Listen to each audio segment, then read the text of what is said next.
What's up, everybody? Got a great guest and drummer, Shannon Larkin, who presently plays with Godsmack and has done studio work with many bands such as Amen, Glassjaw, Ugly Kid Joe, Candlebox, and many more, and the band that I originally heard him with in Wrathchild America. And I originally came across Wrathchild America's 3D record sometime in the magical year of 1991 and was immediately taken by Shannon's powerhouse drumming, and pretty sure there are aspects of his playing deeply embedded in my drumming DNA some 28 years later. Not 26 years, as I said during the interview. But it was an undeniably trippy and nostalgic conversation with one of the few drummers that blends grooves, tightness, and power, and is one hell of a showman to boot. And you know, some 3 years ago, when I first started thinking about talking to drummers in the very podcast format you're listening to, I figured if there's one thing I can talk about seemingly infinitely, it's drums, and add drummers to the equation, and I should be good to go. Then add a drummer that was an influence to me in my formative years to the equation, and the whole process takes on a totally surreal aspect, which is just that much cooler when it does happen. And such was this conversation. Good times, y'all. And before we get to said conversation, a couple words from my sponsor, New Orleans Record Press. If you're looking to put out vinyl with your project, go on over to NewOrleansRecordPress.com to check out the vinyl coloring, packaging, mastering, and more options. And you can add it all up in the real-time quote generator on their website. Need assistance with design or packaging? They can help you with that, and they print both 12 and 7-inch records in both 150 and 180 gram variants, and they print small runs of 100 and larger runs up into the thousands. And that's NewOrleansRecordPress.com. Check them out, y'all. Tell them Crash Bang Boom sent you. Crash Bang Boom podcast can be found on iTunes Podcast, my SoundCloud page, YouTube page, Stitcher, Luminary, Google Play, Podbean, and more. If you like what you hear, feel free to check out any of the 140-plus episodes and give me a like, a subscription, a positive rating, and or a glowing review. The support is appreciated. Keep tuning in, y'all. Keep trying to crank them out. So without further ado, here we go. The one and only Shannon Larkin. 15-year-old me was tripping the fuck out on this one. And my 43-year-old self was definitely tripping out on this one. Here we go. Crash, bang, boom. Crowds go mad with joy.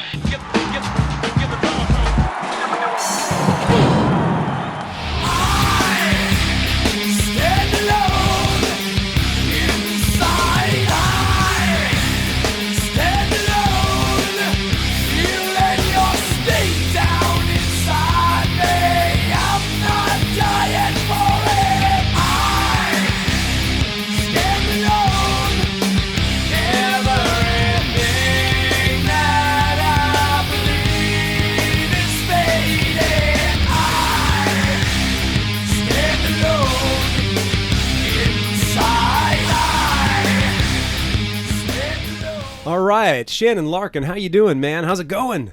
Good. You're in New York City. Yeah. Does this place stress you out like it stresses me out? I've been here for 13 years, and it still stresses me out. Yeah. I used to love coming to New York, and but once the band gets kind of, successful, yeah, the next thing you know, New York's a chore. Yeah. And you can't just come and hang out and have fun in the city. It's all about the business, Yeah. like L.A. and now Nashville. Right.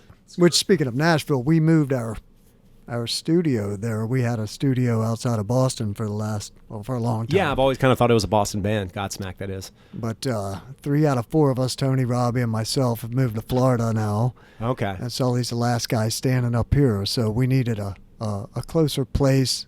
So we picked Nashville after we heard that Ted Jensen, who is the mastering genius here, that's mastered all our records and probably 90% of records you hear on the radio. But yeah, then we heard he moved to Nashville, and that really made us go, you know what?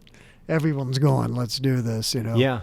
And we have a studio there, and it's really nice, and we're getting other bands to record there, Nice. which, helps us because we've had a studio in Boston that no one wants to go to Boston and record. So it's just we've just been paying for it the whole time. So Yeah.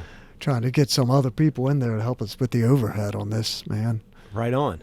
So are all y'all living in Nashville now? Or you said the three of you are in Florida, and then Sully moved to Nashville? No, he still lives in New Hampshire, Gotcha. right outside of Boston. But he's trying to decide now where he's going to go. Okay. Because, as you get old, man, this cold stuff up here in the Oh, yeah, it's Northeast. bullshit. Oh, it's bullshit. I can't even take it, man. I got out years and years ago. Yeah. I grew up in West Virginia. I was Okay. born in Chicago, so I'm all about cold weather. Yeah. And when I When I turned in my early 20s, I went to California and moved out there. Oh, you got spoiled, man. Yeah, and then so that's why when I joined Godsmack, he's like, all right, dude, so will you join the band? I'm like, yes, I'd love to be in your band, Sully, but I'm not moving to Boston, dude. Yeah.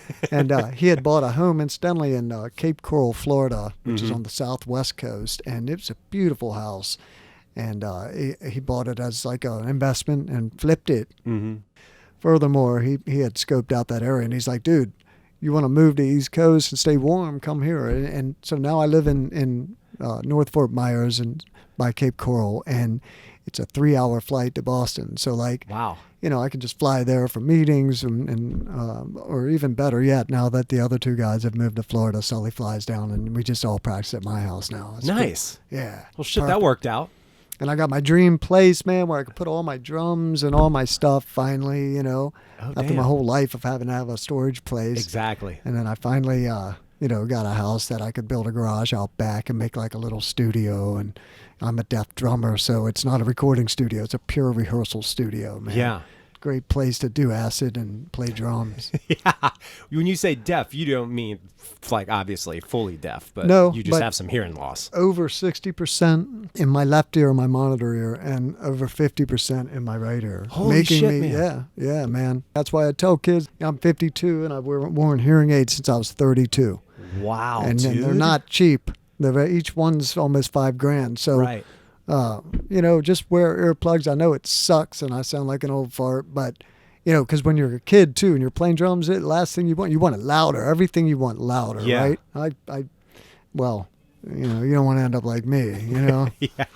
I tell you what, thankfully, man, I've been really consistent throughout the years of using them, and still I'm 43. I guess I'm about 26 years into playing drums, and I've talked about it as well. I, too, have a little bit of ringing in my ears, but I don't know what percentage of loss.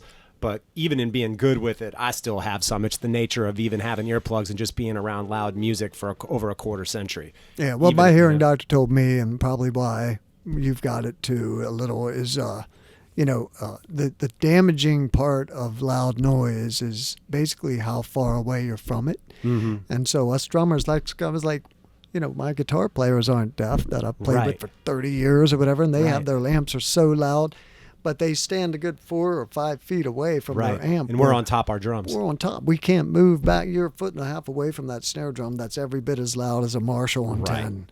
And we're a foot and a half, so boom, every time, man. Crack. And the cymbals, again, are right on ear level most of the times, and, man, they're just cutting your high end out. And so it sucks, but we're earplugs. Yeah. That's all it is. And now there's the in-ear monitor, which has been a life changer and a life hearing saver for me, because now at least I can screw these things in, takes out all exterior noise, and then I can get a good mix so I can hear everything but keep the volume lower. Exactly. But which sucks, by the way. Because I mean, I still at 52 want it loud, Yeah, it's still in you, man. Gotta have It's it. the way it is, man. Wow. Well, speaking of, I guess, production and the evolution of production and what you've been doing, obviously going way back from Wrathchild America up to now with Godsmack. For those that aren't familiar with the live show that y'all do, Sully, the vocalist who we spoke about earlier, also a drummer, I believe, his original instrument, correct? Yes.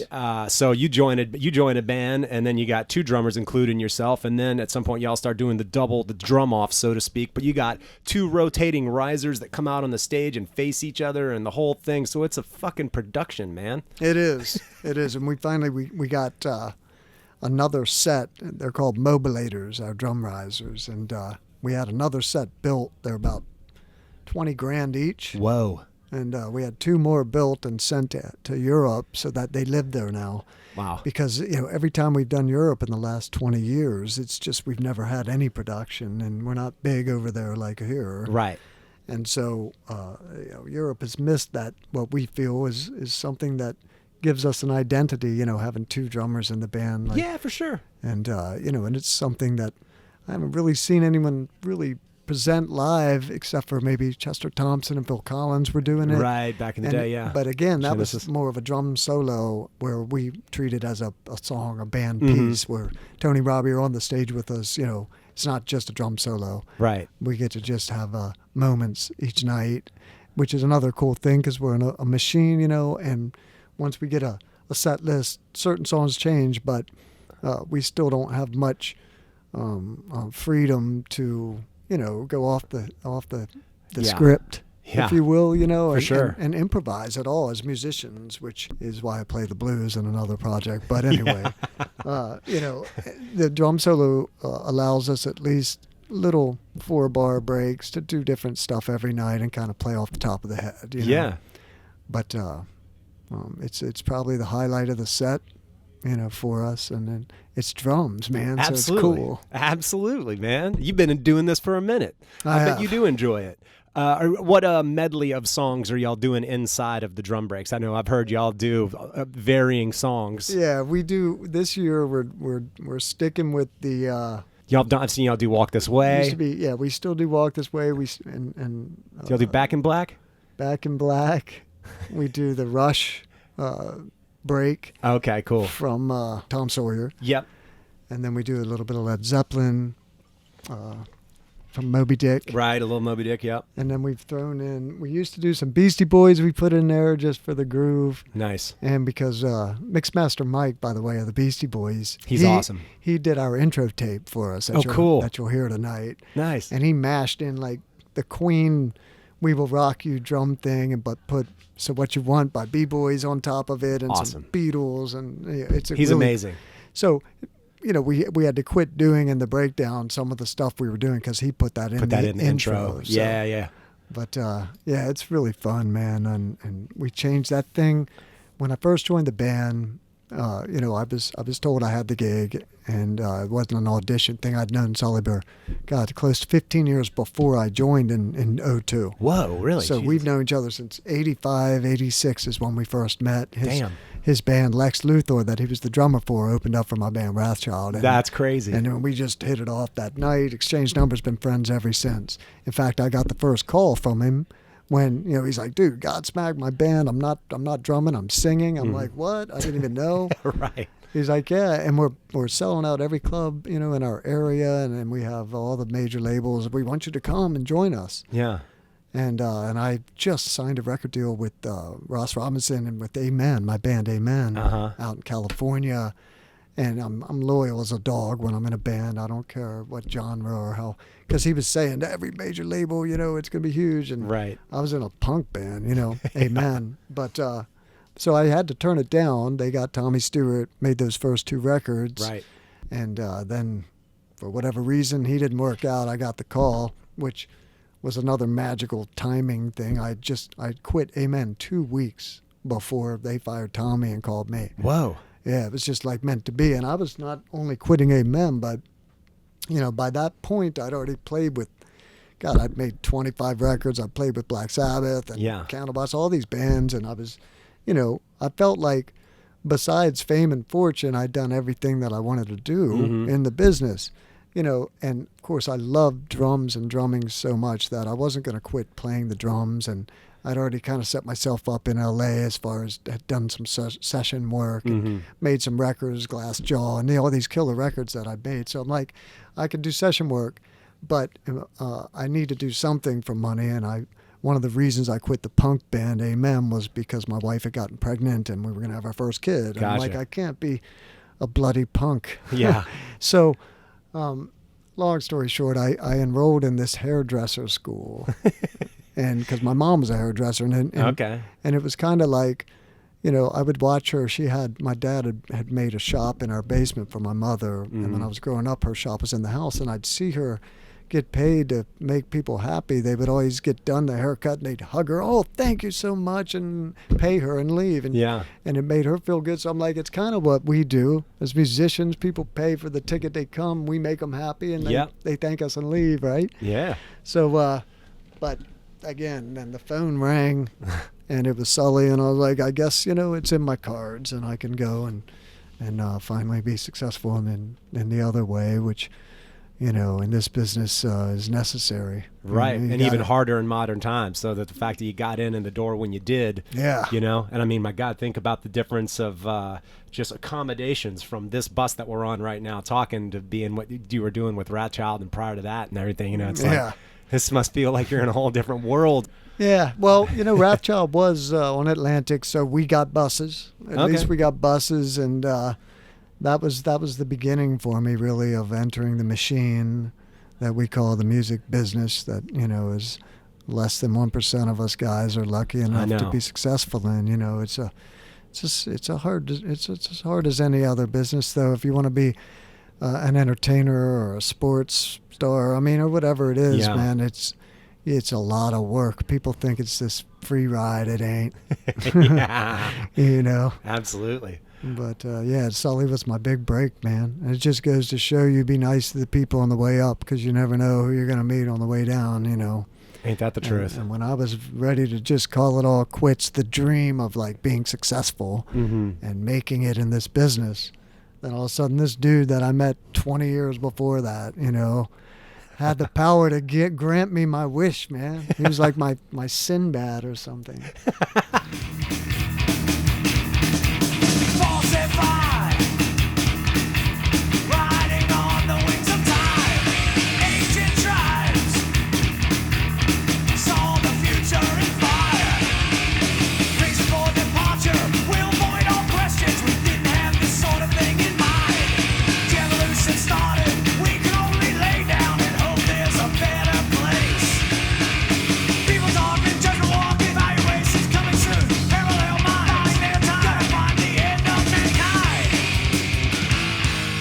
Speaking of Wrathchild America, I was just looking at the kind of timeline of things, and it's a year that I talk a lot about because when I turned 15, I got my first drum set. That was in 1991. And in that year of 1991, in addition to all the records from Smashing Pumpkins, Pearl Jam, Soundgarden, Nirvana, that would ultimately become grunge and change the face of music in a lot of ways.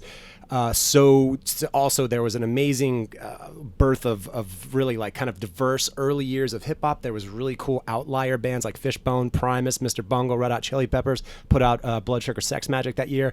And then there was a bunch of really heavy, interesting records, one of which was Wrathchild America's 3D, because I was just looking at, I think about that year so much because it was such a pinnacle year for me getting my first drum set. I got a car that year so I could drive with my drum set to go play a gig. I was like, mind blown, whole new level of independence, Yes. But just some of the other heavy records that came out that year, for instance, you had, well, first of all, Metallica's Black Album came out that year, as did like Overkill's Horoscope came out that year, as did Sepultura Rise, Death Human, that band Mordred. Jane's Addiction. I don't think Jane's Addiction put out one in 91, but I think they were 90. But they were such them and Living Colour were, I think, a lot of that early wave of kind of alternative music, quote unquote, Yes. And even bands like COC's Blind, I think Metal Church put out a record that year.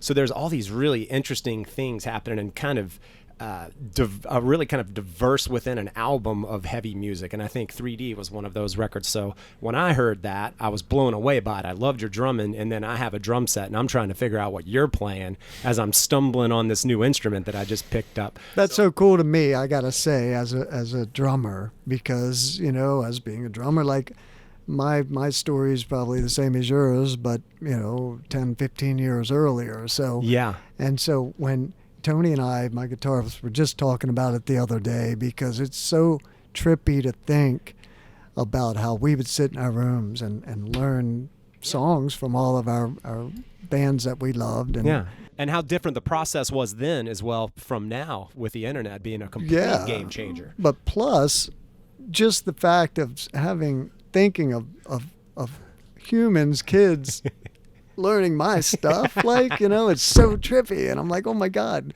because I looked at these people like John Bonham and Neil Peart and Stuart Copeland and all the early drummers that I had was like learn their stuff, that were teaching me from me having to learn or wanting to learn all their stuff. And then they were like mythical creatures to me. They weren't even real. And to think that some kid might be listening or looking at it's just trippy, man. And it's kind of a reward, for all 6 hours a day for 10 years from the age of 8 to 18 that I was in my garage sweating and bleeding, for drums. Right. Were you driving your parents fucking crazy? No, my parents were smart. Really? So in the garage outside. So that your life has come full circle. You got a garage now. I see what's going on here. Yep. And it took me from the time I moved out when I was 18. Wow. And I was already playing the clubs ever since I was 13. I've never worked, by the way. I've That's always amazing. played Come on, drums. man. I know. I don't even meet many dudes like me. I've met No. a couple. I can count them all on one hand that just started playing whatever, drums, guitar, bass, singing, whatever it is. Still doing it. And then never had to work a job, you know? That's crazy. And so I lucked out by my parents being so cool and starting me really young, you know, not even starting me, allowing me, Yeah, you know, exactly. to do it. And like I said, my dad, he built in the garage out back, he had built a room within that room so that I could have a soundproof Oh, that's area amazing. to even jam all night with my buddies, my first bands and stuff. So they were very accommodating, and my parents weren't even musicians, but they were music lovers. Right. That's an record key thing, yeah. collections, and and they're another. Even not having been musicians, but they were probably my biggest influence musically, simply because of their varied and wide range of genres. Like you know, from between my mom and dad, I got everything in the spectrum, from classical and country to big band and all the 50s doo-wop and all the way up to Creedence Clearwater and Jimmy and Janis and Elvis and Beatles and Stones. This was all my parents doing. Right. You know, it was my older sister that really got me onto the path because she turned me on to Rush and Zeppelin. Oh, boy. And those two, the first one was Rush Hemispheres. That was my first real record that changed my life. Because I was doing the K-tel thing, man. I don't know if you're even old enough to remember that, but there was a company called K-tel Records, and on TV you'd see a commercial, and it'd be like featuring the hits of today, you know, Right. The Funky Worm by the Ohio Players, and you Yeah. know, Dr. Love by Kiss or something, you know. And at 8 years old, I would beg my parents, order me that record, order me the record. So it's compilation records. Compilation records, yep. Okay. And they would come through the mail. You'd order them right off TV. I got my mom to order me a couple. And my sister, who had heard me jamming in my room at 8 years old, you know, and she came in and she was only 12 or 13. And she had gotten a Rush record, Hemispheres, on red vinyl. I still have it to this day. No way. Yeah. Are you kidding me? And it says Shelly Larkin. My sister's name is Shelly. Wow. And back then, you know, you would take your records to parties, so you'd have to write your name on the album cover. Yeah, you know? exactly. But she gave me that Rush record on Hemispheres on red vinyl, and said, these K-tel records are stupid, and here's real music. Whoa. You know? And so I heard Rush, and of course I wore that Hemispheres record out, and it didn't make me start playing drums, but Neil spoke to me, and I started focusing on the drums, like, listen to this drum fill, tell my friends and stuff like that. But it wasn't until I wore that out and went to my sister's room, and we, like any brother and sister, by the way, we hated each other and fought like dogs, you know.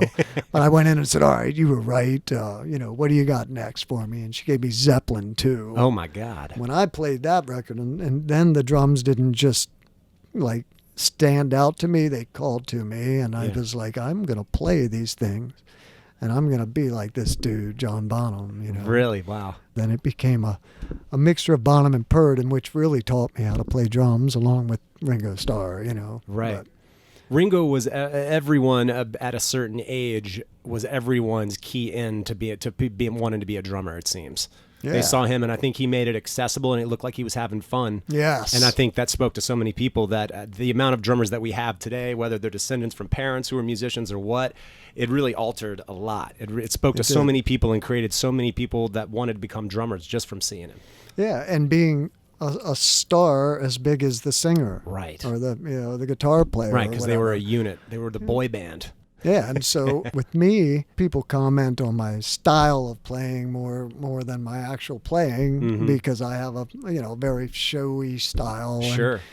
And but that came from when I started to learn how to play drums, including Neil Peart. You know, went and saw Neil Peart, and he does some cool thing like throwing his sticks 20 feet in the air, which I promptly stole from him at 14 or whatever. But I started throwing my sticks at a young age like that. But he sat there, and there was no head banging or movement. That was always left up, And so my thing was, like with AC/DC, I loved Phil Rudd, and I worshipped at the altar of Phil Rudd and his cymbal placement and perfect meter. Yeah. And but my hero was Angus, because Yeah. he was the guy that sweated and Oh, ran my around the God. stage and was a Yeah, it's maniac. outrageous. So I wanted to be Angus Young on the drums. Nice. And so that's when I said, I'm not going to just sit there like every other drummer at the time that I had ever seen. Just sat there and played and that did their thing, and they were kind of. And there was even a saying back in the day, yeah, drummers are meant to be heard, not seen. Right. And I railed against that I hear because you. I knew I wanted to be a drummer, and I knew I wasn't going to be at the front of the stage. So what can I do to make people look at me, And I swear, it was all that. And plus, I broke my collarbone playing basketball, which put me in this cast. Seeing people now with broken collarbones, they don't do it anymore. But when I was 8, 9 years old, they put me in this body cast that literally went around my whole torso, Oh, damn. but it left my wrist free, center of my breastbone. Mm-hmm. And so then the cast dried, and I still had wrist movement. So I asked my doctor, "Well, can I still play drums?" He said, "Well, yeah, you can play drums," And so I raised my snare really high, Yeah. and I lowered my hi-hat so that I could still play a beat. You look like a And- T-Rex playing that right now. Yeah, and so like when I got the cast off, Yeah. then I lowered everything back to normal, but I was already used to having my left hand come over my right hand. Ah. See, from playing Yeah, like yeah, this. yeah. And so when I got it off, then I'd be all, well, how do I get back to normal? So it became the moves that I do now. To this and day, yeah, all that just cross broke up. movement. All the cross movement between hands and Mhm. going from top to bottom with the Yeah. left hand and getting back from left hand over right to right hand over left without missing a beat. Right. So you're never leaving a beat open. And so That is wild. it worked out from actual breaking a bone. So I look at it like God wanted me to play like that. Well, it's funny you mentioned stealing something from a drummer. Everyone that's seen the guy who's the drummer that's on the wrong gig, quote unquote, video that's where the guy's overplaying, doing all the Yeah, crazy yeah. movements. Well, with a looks like a church band playing Sharp Dressed Man from ZZ Top. He accredits you for that, by the way. I know he does. And he reached out to me, and I've met him since. And Come he's on. a great drummer and a great dude. Yeah. And again, he's a hell of a showman and all Oh my, that. yeah, it's outrageous. But he's also a great player. Right. And, and I've seen some, which I definitely won't say names, especially in the early days of Wrathchild and Ugly Kid Joe, when people weren't playing like this. Yeah, for sure. Not saying I invented it or something, but I know I had help from above with the broken bone and all that. But it seemed like after Wrathchild that drummers were starting to show off a little more, perhaps, and be more of a presence on the stage. And I hope I had some kind of influence on that. But Yeah. so when I met that dude, the first thing I said to him is, "Hey, good job, and you're a hell of a player." Because I've seen some guys that the show became more important than the actual drumming.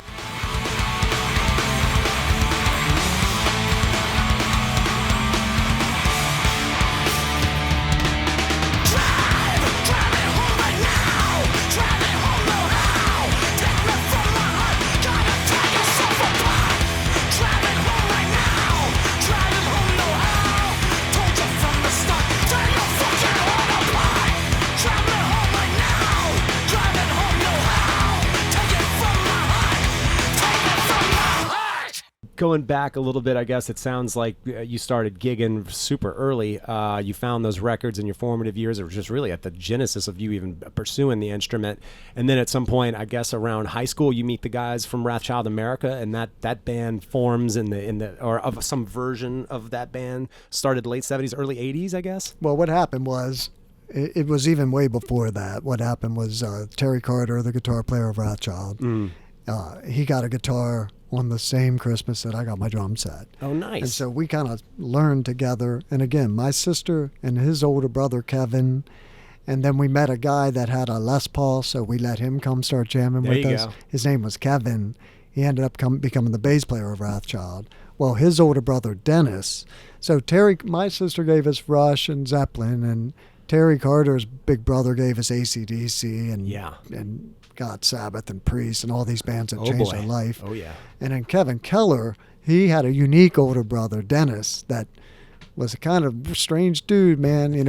Still lived at home, but he was like 40. Whoa. And but he was up in his room, and he had what was known back then as gem imports, and they imported records from overseas, man. So he started getting all these records that weren't available in the States from Wow. bands like Motorhead and Saxon and Budgie and Riot and Crocus and Rose Tattoo and Angel City Early and all wave the of Brit metal and all that stuff around that the time. new wave of British heavy metal, but some Australian bands like Angel City.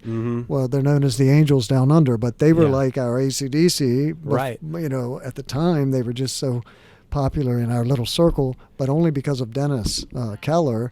And so we were blessed to have people around us, man, that really exposed us to all this stuff. But by the time Terry Carter and I, who were both, you know, I'm not trying to sound big-headed or something, but we were both prodigies. We took to it right away. In my little world, famously got my first drum set, which was a trap kit, 3-piece, 3 drums and a cymbal and a crash, a ride cymbal and a crash. And my Uncle Mike got me the record Inagata DeVita by Iron Butterfly and said he knew that I needed a hi-hat. Right. And he goes, I buy you hi-hats when you learn this solo on Inagata DeVita. Oh, shit. It was less than 2 weeks I had that hi-hat. No way. And that's from just banging on pots and pans and shit, you know, when I was like. So I had some natural ability. Well, so did Terry Carter. That dude, within a year, was learning every AC/DC song and lead. We actually started playing clubs, and 3 years later we had Wrathchild, but we were called Atlantis, and then we changed it to Tyrant after a Judas Priest song, and then in 1981 Iron Maiden's second record Killers came with the song out, Wrathchild on it, and within 2 days we loved that name Wrathchild, you know, and we changed our band's name 2 days after I got that first Killers Iron Maiden record. Because I'd already been on from Kevin Keller's older brother. I'd already had the first Maiden record. Oh, yeah. And no one knew who they were here, you know. Yeah. But to me, you know, in 1980, 81, you know, that was my life, trying to discover new bands and turn my friends on at school. Oh, yeah. I was that guy, you know. Absolutely. And yeah, it me went too, into the punk and metal tape trading world later on. Right. Like I'd gotten No Life Till Leather demo. Wow. Demo before, you know, before even I think it was even before Metal Massacre came out with Hit the Lights on it. I was on the Metallica thing. Yeah. And same thing with a lot of the punk rock bands. Saw Black Flag in '83, stuff like that. That helped to mold like me as a musician, because luckily being raised in West Virginia, our attitudes were way different. It wasn't until, and where I was in West Virginia was only an hour and a half from DC and Baltimore. So, you know, I could go and actually travel to the big cities once I turned 16 and see all these cool bands, you know, that wouldn't come near West Virginia. And that's when I realized that I was different, and my friends and musicians were different in West Virginia. And that's why Rothschild became, and our sound was so eclectic, and there was all kinds. You'll hear blues and thrash and punk and metal and rock and classic rock, and we did Pink Floyd, whatever. It was all, that band was a product of where we were raised. And I first realized it when I went to see Black Flag in '83, and I had long hair.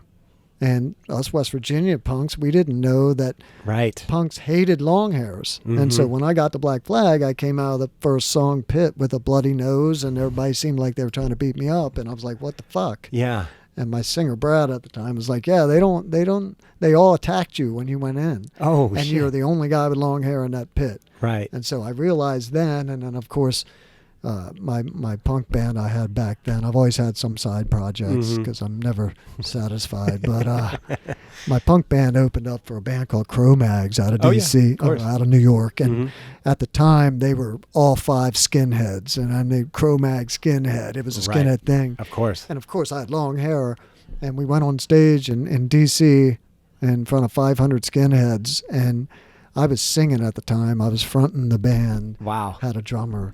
But so I was, you know, faced away from the crowd, bent down in front of the kick drum as a hailstorm of pennies, nickels, dimes, and quarters rained on us the whole show. But famously, our bass player, Toomer, who ended up being the bass player for Snot 20 years later, he has always been a good saver of money and a miser guy. So he comes backstage after everything, you know, after the whole fiasco was over, with like $50 in his pocket. Nice. I got like All change. $48 in change.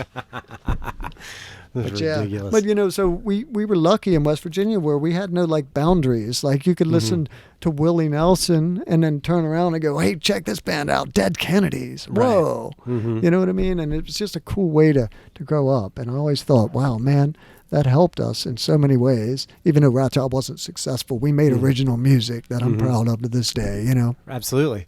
Yeah, man. I mean, when I heard your drumming, I think more reflecting on it now, I think one of the only drummers that I can maybe hear in a little bit of your playing, and I'm just interested if that's even the case, would maybe be Charlie Benante of Anthrax. Was that at all an influence, or not even so much?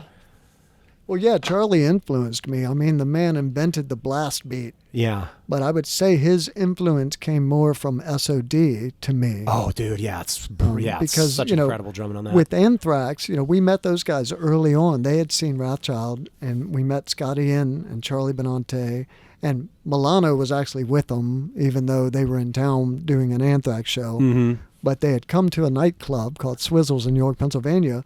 We go out on stage, and there was Scott Ian and the guys from Anthrax front row jamming with us. Really? And we were starstruck. You know, that was, you know, but Anthrax musically didn't really influence us, like me particularly on drums, as much as Charlie did in SOD. Oh, it's so ripping, that stuff. I've never heard anything that fast. No. You know? Then after that, I discovered, you know, DRI and MDC and, you know, all these super, super fast punk bands. But Anthrax, Charlie Benante is certainly a legend amongst us. Oh, yeah, no doubt about it. And some guy that I consider a bro. Right. You know, when I see him, he knows my name. It still trips me out if I meet dudes that I looked up to so much and they say, "Hey, Shannon," and I'm like, "Oh my God, he just said my name." Right. And the biggest one, dude, I was at NAMM show, 15 years ago, whatever. It was, I had a side project with Tony and Robbie called Another Animal, and my singer Whit Crane was in the band, and Lee Richards from Dropbox. But anyway, we were doing this NAMM show thing in which we just went out to the NAMM show, and it was a side project. Godsmack was still happening, but the Another Animal record had come out on Universal and did okay, so we got the offer somehow to go and play NAMM show and open for Glenn Hughes, who had Chad Smith on drums. Oh, wow, really? Who's one of my favorites, right? Yeah. And there was another superstar guitar player. It was like a super group, you know? Huh. And Glenn Hughes sang and played bass. Anyway, I didn't even know that Chad Smith was playing. I just knew we were playing with Glenn Hughes. And as I'm standing there setting in the venue, setting my drums up, and they were sound checking, and I heard the drummer, and just from the sound of the snare, I was facing the other way, and I go, "Chad Smith," and I turned around, and it was Chad Smith. Come on. So that's some shit right there. Yeah, to be able, right. as a drummer, to be able to, just the way he hits a snare drum, I could tell it was him. Wow. And that's the hardest thing. You know, it's like when Eddie Van Halen plays a note on the guitar, Oh, you yeah, can you tell know. it's him, you know. 100%. It's a little easier for guitarists. I'd say so. And it's still hard. But, Yeah. but drumming is really hard. There's only certain guys like Stuart Copeland or Neil Peart or Bonham that can play, and immediately before the singer even sings, you go, "Wow, you know, that's new Rush," or whatever.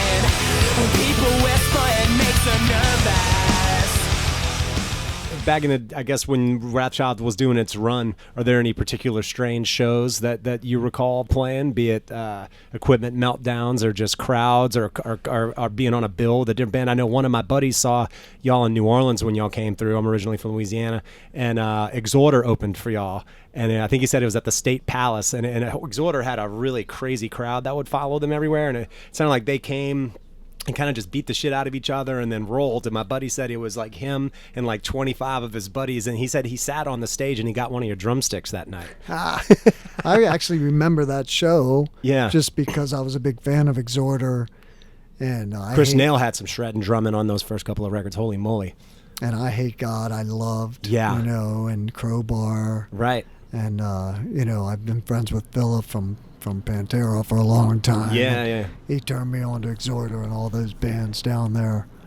But, yeah, and I remember people leaving after our show, and we knew, see, again, being West Virginia, we didn't really have rules that most of the bands had, and so, like, the really hardcore thrash fans thought we were wimpy, and then the people that liked wimpier bands, like the 80s rock bands, like all those bands, thought we were way too heavy. Right. So we were stuck somewhere in between at this place where, we weren't, our lyrics even were fantasy for sure. We would write about horror movies and stuff, whether it's vampires or Anne Rice and Stephen King really influenced Brad and I for writing lyrics for that band.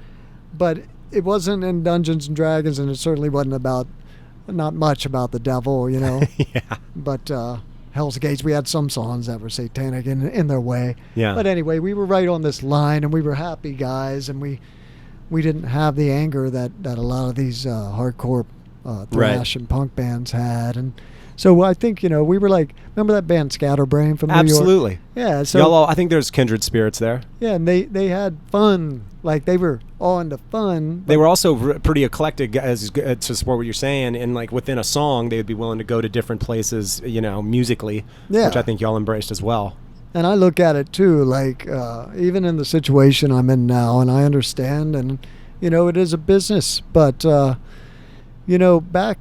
in the 80s, people dissed the 80s for music. Oh, the 80s sucked for music. It didn't suck for music. No. A lot of popular music sucked. Right. But there was so much creative juices flowing in the 80s. For sure. And people jumping genre boundaries, and Stevie Ray Vaughan came out in the 80s and reintroduced the world to blues. Absolutely. Which was a lost cause. The Stray Cats came out in the 80s, introduced the world to rockabilly, which had been gone for 20 years. Yeah. So a lot was happening in the 80s, and for us, punk rock was invented in the 80s. Yeah. I mean, if you really want to go back and say the MC5 and the Stooges, then that's some people's stand on it. But I look at it like, hardcore punk for sure was invented in the 80s, as well as thrash metal. Right. And so there's two huge genres that impacted so many lives in rock and roll that happened in the 80s that it irks me when people say the 80s sucked for music. Yeah. But what I liked about it was the intent to me felt like you were trying to be different.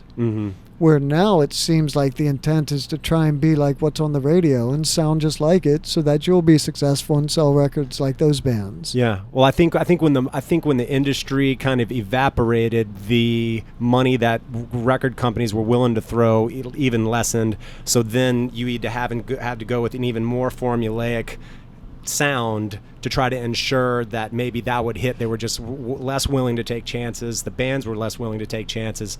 And I think that's when the money kind of left the quote-unquote record industry. I think that's a little bit of a byproduct of it. It's true. It also screwed the whole artist development thing. For sure. And it made it a one-and-done thing for many bands to get signed. You used to have, 2 chances, at least. Even Wrathchild got a second record. Right. But soon after Wrathchild ended, man, it was 1-record deals. And with the label having the option for the second record. Right. You could sign a 10-record deal, but you're guaranteed 1 plus 9. Yeah. And so, when Wrathchild signed, we were guaranteed 2 records plus whatever if they wanted to keep us. So at least we got 2 out of it. But nowadays it's one and done, man, if you don't sell. So I understand why people would want to sound like, everybody else. But again, I'm in a band, that is a commercial rock band. And so, our last record certainly was a departure from what we've sounded like for 20 years. And for the first time, Sully used outside writers to come in and kind of, put us in the modern music world, and, it really worked. And this is probably our most successful record. We've just had our 3rd #1 single in a row. Really? Which we've never even had 2 in a row. Wow. And 2 of those, for the first 2 #1s, were at mainstream rock, which we've never, ever had a #1 at mainstream rock. Huh. And so, for what it's worth, the producers that are like songwriter producer guys out in LA and in New York here. You know, these guys are super smart, great musicians, great players, great songwriters. And, you know, they have a formula in which they can, by research and all these weird like business things, they look it up and kind of see what the trends are and what America's loving. Mm-hmm. And then they help, you know, stars like Sully, you know, write songs that still retain like the core vibe of the band. But then it certainly makes songs, they write songs, co-write, songs so that the songs still sound like the band, but, you know, they kind of put you into the box that everyone else on the radio lives in. Mm-hmm. So even though, you know, our biggest fight on this new record was to try and ensure that it still sounds like us, at least. Sure. Know, but can be accepted by the masses so that we can continue to live this dream that Right. we're in, you know? Yeah. And so it was a tough thing for us to do. And the only reason that we really felt that it was the time to move into the modern world and be successful at radio was simply because we're all getting older. Mm-hmm. And we can't stop it. When Sully turned 50, it really did change the band. And we're like, okay, we're on our 50s now. Yeah. And then bands like New Year's Days are their opening band, and it's like they're in their 20s, man. And we don't want to feel ridiculous standing on stage trying to act like we're 25 and thrash and bang our heads. And it's not because we don't have the energy anymore or something. It's because we feel foolish and like we're almost posers acting like we're something we're not. Mm-hmm. And so if people want to say, yeah, you know, their sound's getting more commercial and they've changed, they suck now or whatever, let them think that all they want, because all we're trying to do is be real. Mm-hmm. And so, you know, that's why, like, back in the day, and I was the biggest culprit of this horrible thing, but, you know, we would diss bands bad. Mm-hmm. Like all me and my punk rock friends would, like Bon Jovi and God, Swinger, Slaughter, Poison, all the 80s hair metal bands. Poison, Warrant, every single one of them. And I would never even, you know, give them the light of day as far as even having an inkling of talent. Mm-hmm. And then now all these years later, of course, I realized Bon Jovi were great. Mm-hmm. So they were commercial, but that was them. At least they weren't, you know, people, oh, they're posers. Well, they were posers, I guess, physically. Their hair looked great and their spandex and all this stuff, but they weren't posers musically. Right. So I don't give a shit about what you look like. I never have. And that's why I liked punk rock in the beginning anyway. It was the initial band's pictures that drew me to punk rock, not their music. Right. You know, I'm like, wow, you know, especially with the Ramones and the Sex Pistols, man. Sure. It was about the way they looked that drew me to them. And then, of course, I was hooked on their music. But, you know, nowadays, you know, it's just, I guess, I don't call anybody posers. And if you're being real, that's all I ask. Yeah. You know, and you can tell the bands that aren't. Right. And the fans can tell the bands that aren't. And people, hard rock and heavy metal fans, have this bad name almost for being like closed-minded or whatever. But it's opened up a lot since when I was growing up, man. You know? That's interesting. And I mean, I have to believe, though, that youth is youth. And there's always going to be kids saying, fuck them, they're commercial, Sure. fuck them, you know. And I know they do it to us because there's a little site called Blabbermouth that if you want to see some Godsmack haters, just go on there. You'll see hundreds of thousands of them saying Right. what douches we are because my hair is perfect or whatever, Yeah. you know. But in our defense on this new record, we're real proud of it, and we think that it not as hard as our last shit? Well, of course it's not, but you know, it's been 4 years in between each record, and we're a 20-year career band, which is again less than 1% of bands can say. Sure. And so if you don't roll with the punches and move with the times, then you're going to end up looking like a fool up there trying to act like a young guy Right. and say, I'm all pissed off, when really you got a wife and kid and you're Living all loving right. life. Yeah, everything's good. You know, Yeah. You're not rich, but you got some dough in the bank to get that 2013 Camaro that sits in my driveway. You know what I mean? Right on. Well, shit, Shannon, it was great talking to you, man. It's so many years into this. It's good to see you out there doing it.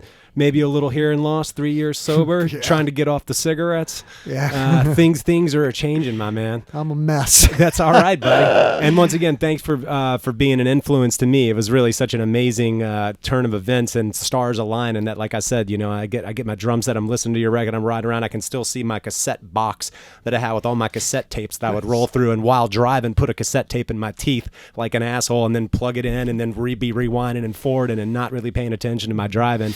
But I was doing it listening to your jam. So That's once so again, cool. You don't know how good that makes me feel. And dude, seriously, we'll do this again, man. yeah.